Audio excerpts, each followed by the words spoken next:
नमस्कार, मैं शिवदत्त उपाध्याय। साथियों, ये मेरा ऑफिशियल चैनल है जिस पर मैं आप सभी को पेंशन से जुड़ी हर जरूरी और अहम खबर देता हूं। अगर आपने अभी तक हमारे इस चैनल को अभी तक सब्सक्राइब नहीं किया है तो पेंशन से जुड़ी हर जरूरी खबर पाने के लिए चैनल को सब्सक्राइब करें। यह दिन उन लाखों केंद्रीय कर्मचारियों, पेंशन भोगियों, पूर्व सैनिकों और उनके परिवारों के लिए काफी महत्वपूर्ण माना जा रहा है जो लंबे समय से अपनी आर्थिक स्थिति, सेवा लाभ और आने वाली नीतिगत घोषणाओं पर नजर बनाए हुए हैं। इस समय सबसे ज्यादा चर्चा जिन विषयों की हो रही है उनमें 8वां वेतन आयोग, महंगाई भत्ता, महंगाई राहत, अतिरिक्त पेंशन, कम्यूटेशन, ईपीएस 95 और पेंशन से जुड़े अन्य महत्वपूर्ण मुद्दे शामिल हैं। ऐसे में आज हम इन सभी पहलुओं को समझें ताकि आपको किसी भी भ्रम या अफवाह के बजाय सही और स्पष्ट जानकारी मिल सके। सबसे पहले बात करते हैं पेंशन की, क्योंकि हर महीने लाखों लोगों के लिए यही सबसे अहम मुद्दा रहता है। कई पेंशन भोगियों की ओर से यह सवाल उठता है कि उनकी पेंशन समय पर खाते में पहुंची या नहीं। आमतौर पर अधिकांश मामलों में भुगतान प्रक्रिया समय पर पूरी हो जाती है, लेकिन कुछ जगहों पर तकनीकी कारण, दस्तावेजों की जांच, बैंकिंग प्रक्रिया या जीवन प्रमाण पत्र से जुड़ी औपचारिकताओं की वजह से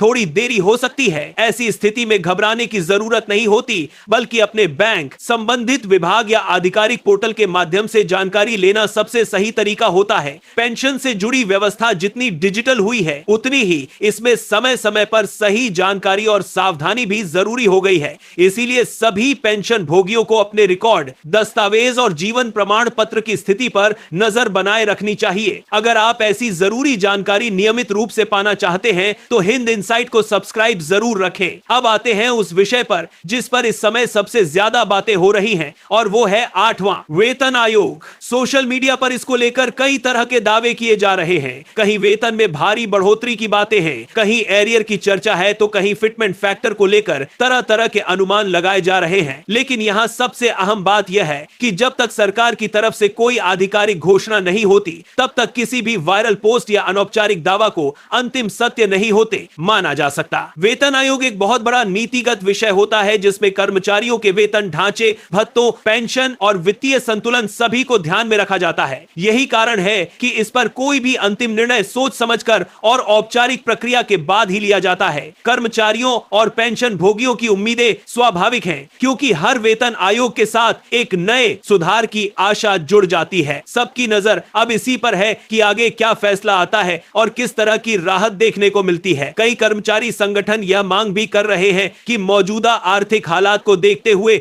न्यूनतम वेतन में पर्याप्त सुधार किया जाए। उनका मानना है कि सिर्फ आंकड़ों के आधार पर नहीं, बल्कि वास्तविक जीवन की जरूरतों को देखकर फैसला होना चाहिए, ताकि कर्मचारी अपनी बढ़ती जरूरतों को बेहतर ढंग से पूरा कर सके। महंगाई के इस दौर में वेतन और भत्तों का संतुलन बहुत अहम हो जाता है। यही वजह है कि हर बार वेतन आयोग की चर्चा के साथ उम्मीदें भी बढ़ जाती हैं। लेकिन यह भी जरूरी है कि हम किसी जल्दबाजी में निष्कर्ष ना निकालें और अंतिम निर्णय का इंतजार करें। अगर आप चाहते हैं कि हम ऐसी हर नई अपडेट को सीधे और सरल भाषा में लेकर आएं, तो सब्सक्राइब करना बिल्कुल ना भूलें, क्योंकि सही जानकारी समय पर मिलना बहुत जरूरी होता है। अब बात करते हैं अतिरिक्त पेंशन की, जिसे लेकर वरिष्ठ नागरिकों और विभिन्न कर्मचारी संगठनों की ओर से लगातार सुझाव और मांगे सामने आती रही हैं। कई लोग ये चाहते हैं कि अतिरिक्त पेंशन का लाभ वर्तमान व्यवस्था से पहले शुरू हो, ताकि उम्र के साथ बढ़ते खर्चों, इलाज और अन्य जरूरतों में कुछ आर्थिक राहत मिल सके। कुछ संगठनों का मानना है कि 65 वर्ष की आयु के बाद चरणबद्ध तरीके से अतिरिक्त लाभ दिया जाना चाहिए, जिससे बुजुर्ग पेंशन भोगियों को बेहतर सहारा मिल सके। यह बात समझने योग्य है, क्योंकि उम्र बढ़ने के साथ दवाइयों, चिकित्सा और दैनिक जरूरतों का खर्च भी बढ़ जाता है। हालांकि अभी तक यह केवल मांग और चर्चा के स्तर पर है। कोई भी अंतिम सरकारी निर्णय सामने नहीं आया है, इसलिए इस मुद्दे पर धैर्य रखना और केवल आधिकारिक सूचना पर भरोसा करना ही समझदारी होगी। पेंशन कामयार्दी आधिकारिक सूचना के साथ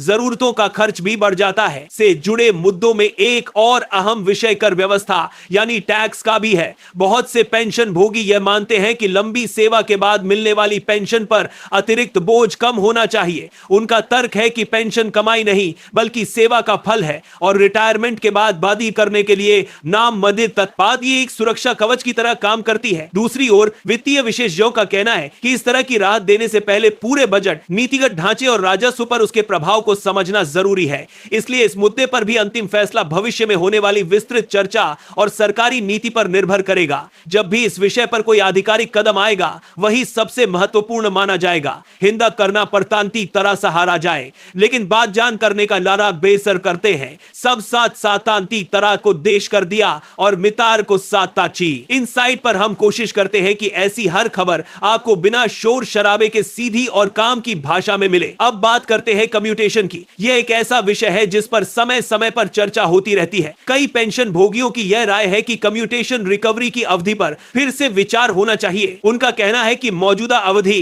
कुछ मामलों में ज्यादा लंबी लगती है और इसे कम किया जाना चाहिए। कुछ लोग मौजूदा व्यवस्था को संतुलित मानते हैं, जबकि कुछ इसमें सुधार की आवश्यकता महसूस करते हैं। यह भी ऐसा विषय है जिस पर अलग देश करते हैं, जबकि कम किया जाना चाहिए। अलग संगठनों की अलग राय हो सकती है, लेकिन अंतिम निर्णय हमेशा आधिकारिक स्तर पर ही लिया जाता है। अगर भविष्य में कोई परिवर्तन प्रस्तावित होता है तो उसकी जानकारी भी औपचारिक रूप से जारी की जाएगी। तब तक किसी भी अनुमान के आधार पर निष्कर्ष निकालना सही नहीं होगा। अब महंगाई भत्ते और महंगाई राहत की बात करते हैं, क्योंकि यह वह विषय है जिसका सीधा असर हर कर्मचारी और पेंशन भोगी की जेब पर पड़ता है। जब महंगाई बढ़ती है तो रसोई से लेकर दवाइयों और रोजमर्रा की जरूरतों तक हर चीज का खर्च ऊपर चला है। जैसे बड़ा हाथ होगा तो जब बसाल करते हुए सबसे बड़ा है, क्योंकि रोजमर्रा का जरूरतों तक हर चीज का खर्च ऊपर चला है जाता है। ऐसे में डीए और डीआर सिर्फ आंकड़े नहीं होते, बल्कि करोड़ों परिवारों के लिए राहत का साधन बनते हैं। पिछले कुछ समय से आर्थिक आंकड़ों पर लगातार नजर रखी जा रही है, क्योंकि इन्हीं के आधार पर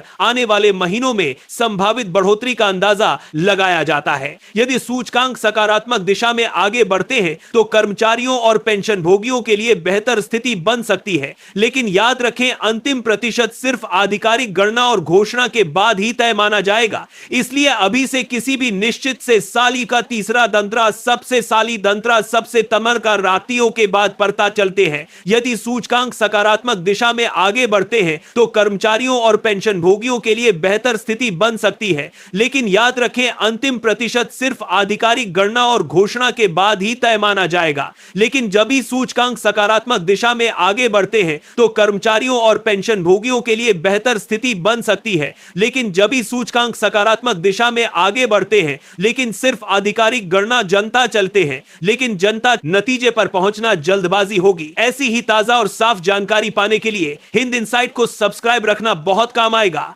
ईपीएस 95 से जुड़ी बातें भी इस समय चर्चा में बनी हुई हैं। इस योजना से जुड़े कई लोग लंबे समय से बेहतर सुधार, अधिक स्पष्टता और सुविधाओं में वृद्धि की मांग कर रहे हैं। उनका मानना है कि सामाजिक सुरक्षा को और मजबूत किए जाने की जरूरत है, ताकि रिटायरमेंट के बाद जीवन और अधिक सुरक्षित हो सके। अलग अलग मंचों पर इस विषय पर सुझाव दिए जाते हैं, लेकिन जब तक कोई कारवादू करते हैं, लेकिन कारवादू करते हैं, लेकिन पार्टी समझ तक में बात तकमान करते हैं, सरकारी घोषणा नहीं आती, तब तक उसे सिर्फ प्रस्ताव ही माना जाना चाहिए। इस तरह के मामलों में अधूरी जानकारी अक्सर गलत उम्मीदें पैदा कर देती है, इसलिए सावधानी जरूरी है। सही समय पर सही जानकारी ही सबसे बड़ा सहारा होती है। आज के समय में जानकारी का बाले से कतबदरा से मारा जाने के बारी से, अधूरी जानकारी से जवाबारी से, बारी से, आरोप से, बारी से, सरकारी से, बारी से, बारी से, बारी से, सरकारी से, आज के बारी से, सरकारी से, आरोप से, बारी से फैलना बहुत तेज हो गया है। लेकिन हर तेज चलने वाली खबर सही नहीं होती। कई बार सोशल मीडिया पर ऐसी बातें दिखाई देती हैं जो सुनने में अच्छी लगती हैं, लेकिन हकीकत में उनका कोई आधार नहीं होता। इसलिए जरूरी है कि हम बिना जांच पड़ताल के किसी भी खबर को साझा न करें। आधिकारिक नोटिफिकेशन, विश्वसनीय दस्तावेज और सरकारी बयान ही सबसे भरोसेमंद स्रोत होते हैं। एक जागरूक नागरिक और जिम्मेदार कर्मचारी या पेंशन भोगी होने के नाते यह हमारी भी जिम्मेदारी है कि हम सही जानकारी को आगे बढ़ाएं और अफवाहों से दूर रहें।